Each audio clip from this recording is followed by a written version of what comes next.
नमस्कार YouTube family, thoughts with cooking ह्या चॅनलमध्ये तुमचं मनापासून स्वागत आहे। आज मी बनवत आहे मटन मसाल्याची रेसिपी। त्याच्यासाठी सर्वात प्रथम मी इकडे सुकं खोबरं घेतलेलं आहे, अर्धी वाटी त्याला चांगलं खिसून घेतलेलं आहे मी। आता गॅसवरती मी एक कढई ठेवलेली आहे, त्याच्यामध्ये मी ते सुकं खोबरं चांगलं लालसर असं भाजून घेते, म्हणजे आपल्या कालवणाला खूपच मस्त असा कलर येईल। बघू शकता इथे माझं सुकं खोबरं भाजून मस्त झालेलं आहे। सुक्या खोबऱ्याने आपल्या कालवणाला एकदम मस्त कलरही येईल ह्यावाल्या आणि टेस्टही चांगली लागेल। आता ह्याच्यामध्ये मी थोडंसं जिरं टाकलेलं आहे, थोडीशी तीळ टाकते, थोडंसं धनं टाकते आणि हे पण मंद आचेवर हे सगळं मी चांगलं भाजून घेते बारीक गॅसवरती। हे बघा आता सगळं भाजून झालेलं आहे आणि चांगलं तडतडलेलं पण आहे, भाजलेलं पण आहे। आता ह्याच्यामध्ये मी 2 मोठे बारीक चिरलेले कांदे पण मस्त असं भाजून घेते, खरपूस असं गोल्डन ब्राऊन होईपर्यंत। सगळा मसाला मी चांगला भाजून घेतलेला आहे। आता मिक्सरमध्ये याची अशी एक पेस्ट तयार करून घेते। इथे मी मटण घेतलेलं आहे, त्याच्यामध्ये मी अद्रक लसूण आणि कोथिंबीर वाटून त्याची चांगली पेस्ट लावलेली आहे, मीठ लावलेले आहे, हळद लावलेला आहे आणि एक टोमॅटो बारीक चिरून कापून टाकलेला आहे। हे सगळं मी मॅरिनेट करून एक 15 मिनटं ह्याला ठेवून टाकते असं मुरण्यासाठी। 15 मिनटानंतर मी मटणाला फोडणी द्यायला सुरुवात करते। टमाटर माझा टाकून झालेला आहे।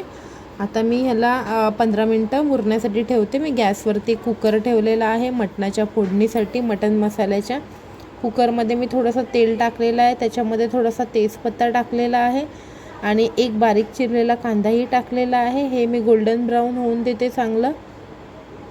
आता ह्याच्यामध्ये जे मी मटण मॅरिनेट करायला ठेवलेलं ते मी मटण ह्याच्यामध्ये टाकून देते। टाकून मी याला चांगलं ढवळून घेते आणि मंद आचेवरती याला हे 3 ते 4 शिट्या याचे काढून घेते। आता मी कुकरचं झाकण लावते। 3 ते 4 शिट्यानंतर माझं इथे मटण शिजलेलं आहे 50%। आता मी कुकरचं झाकण उघडून घेते आणि त्याच्यामध्ये राहिलेला मसाला मी टाकून घेते, जसं की कोल्हापुरी लाल तिखट, मटण मसाला, हे सर्व टाकून मी चांगलं ढवळून घेते। ह्याच्याने माझ्या मटणाला अजून खूपच छान कलर आलेला आहे, तुम्ही बघू शकता।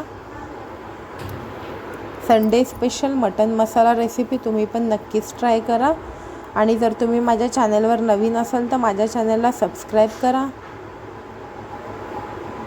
इथे माझं मटण आता रेडी झालेलं आहे, 50% शिजलेलं आहे। इथे मी धना पावडर पण टाकलेलं आहे, हे चांगलं ढवळून ह्याच्यामध्ये मी थोडंसं गरम पाणी टाकते। गरम पाणी टाकून झाल्यावर मी ह्याच्या अजून 4 ते 5 शिट्या असं काढून घेते, कारण हे मटण माझं कवळं आहे म्हणून हे लगेच शिजलेलं आहे माझं मटण।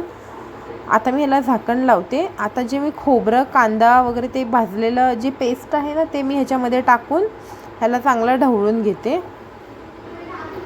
जेवढं तुम्हाला मसाला लागेल तेवढंच तुम्ही टाका, जेवढं तुम्हाला गाढं पाहिजे, पातळ पाहिजे त्या हिशोबाने। इथे मी गरम पाणी टाकलेलं आहे, गरम पाणी टाकून चांगलं ढवळून आता मी इकडे कुकरचं झाकण लावून घेते। 3 ते 4 शिट्यात माझं हे मटण खाण्यासाठी एकदम रेडी झालेलं आहे। तुम्ही पण ही रेसिपी नक्कीच ट्राय करा। बघू शकता मी ह्याला एका कढईमध्ये काढून घेतलेलं आहे। मस्त माझं सुक्कं मटण मसाला खाण्यासाठी एकदम रेडी आहे। तुम्ही जर माझ्या चॅनलवर नवीन असाल तर माझ्या चॅनलला सबस्क्राईब करा, मला सपोर्ट करा।